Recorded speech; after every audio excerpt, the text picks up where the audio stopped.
So Esther, describe the process you go through to bring Abraham forward. I relax and quiet my mind, and by quieting my mind, I just focus on my breathing. I close my eyes and just release thought. It's sort of like putting your brain on pause, where you just don't think about anything. And that's always been easy for me to do. And after doing this all these years, it's really easy for me to do. We'd like to ask Abraham to come and speak to us. Okay? It just takes a few seconds. I won't move much. Just...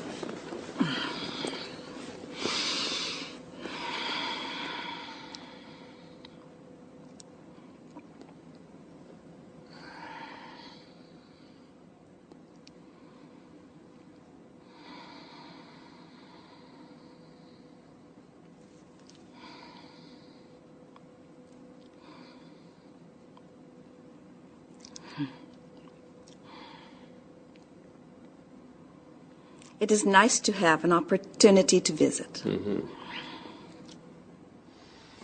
Well, I have some questions for you, and the first question I want to ask is, how can we believe this? How can we believe that one person can close their eyes and concentrate, and suddenly there's someone else there? Help me with that.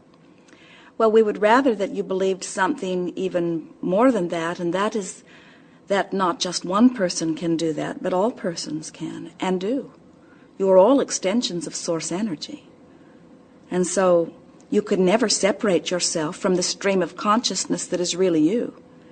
It is just that many of you have formed such barricades or separation. You see yourself so separately. And when you release those barriers and allow who you really are to begin flowing, that's when your life really becomes fun. You cannot separate yourself from that which you really are. Esther cannot separate herself from that which is Abraham. Who and what is Abraham? Well, words are tricky because from your physical format, you are accustomed to seeing things from your physical point of view. But we are non-physical consciousness. We are source energy. We are vibration. We are thought. We are not so different from you. You are an extension of that which we are. Everything that is physical is an extension of that which is source, you see. And so we are just a purer form of the energy that is actually you, meaning we do not have thoughts of resistance that keep us from being that which is a vibrational match to source, while in your physical form, sometimes you do. Have you ever been human? Well, the question has a misunderstanding at its basis that we want to clarify first, and that is to say that everything that is physical is an extension of that which is non-physical. Physical friends often look at life from their physical format and they think, well, it's either dead or alive, so it's either physical or non-physical, when in reality it is always non-physical, and sometimes that non-physical focus is focused into the physical. So the question, have you ever been physical, implies that we are not, right now, physical, while Esther and Jerry and you and so many others are the physical extension of that which we are. It's sort of like saying to your toaster, why don't you be the electrical current also? And the toaster says, I'm the toaster, the electrical current will be the electrical current. And we're wanting you to understand that source energy will always be source energy. But source energy expresses itself in physical form all around you. Why the name Abraham? The process that Esther uses to interpret for us is a process where she receives blocks of thought, sort of like downloading to a computer, if you will, like radio signals. And Esther receives the block of thought at an unconscious level and then finds, also at an unconscious level, the physical word equivalent. So even the label Abraham was a label that Esther fashioned at an unconscious level because it was the best descriptive word that explained easily in one label, like you want your names to be, that which we are. In other words, we are at the heart of every religion that exists. We've been around for a very long time, and so it was just the best name. It also puts us first in the phone book. But is there a way, a proof, something that you could do or say that would prove this is all? Well, we always encourage our physical friends who are sincere in their wanting to know to set forth an intent for something and hold their thoughts upon it and watch how the universe knocks itself out to accommodate them. If you are asking for proof of our existence, that's hard.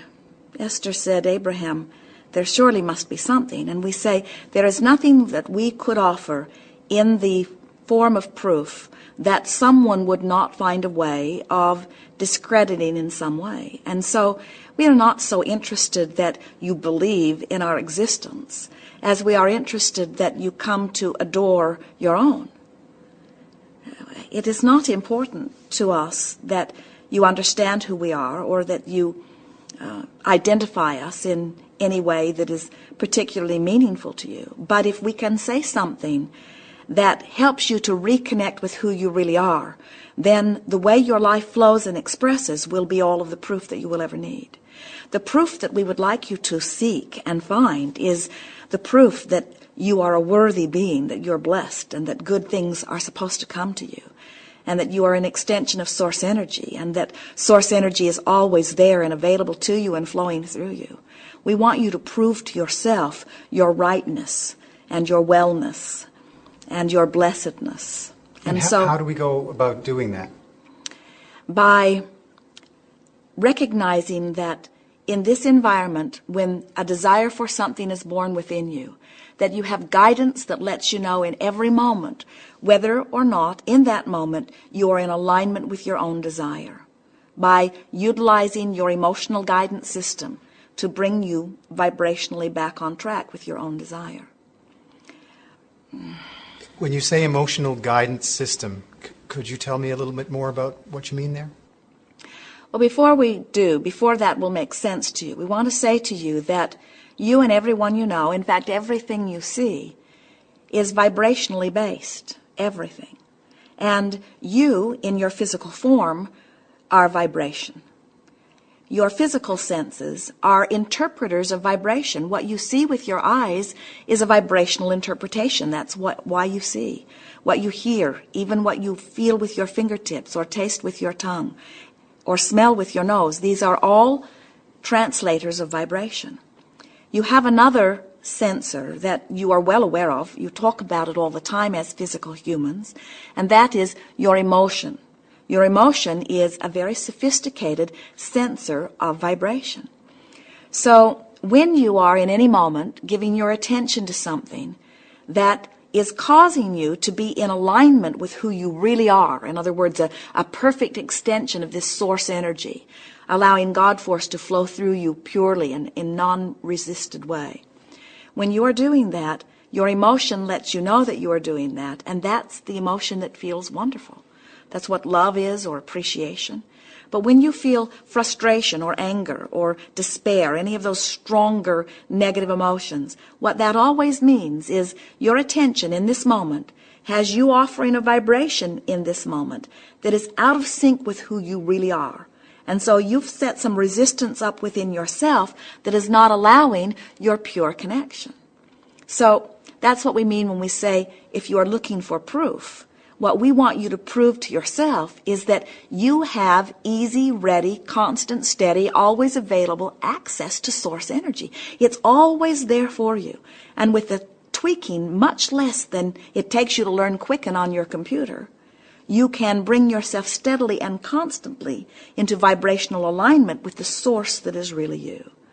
And then you usually are not asking for proof. We know you are asking on behalf of those who would be wondering that. But when you are aligned with source, you don't need proof because you just know. Things turn out well for you. You thrive, you see. Thriving is natural to you. Not thriving is not natural.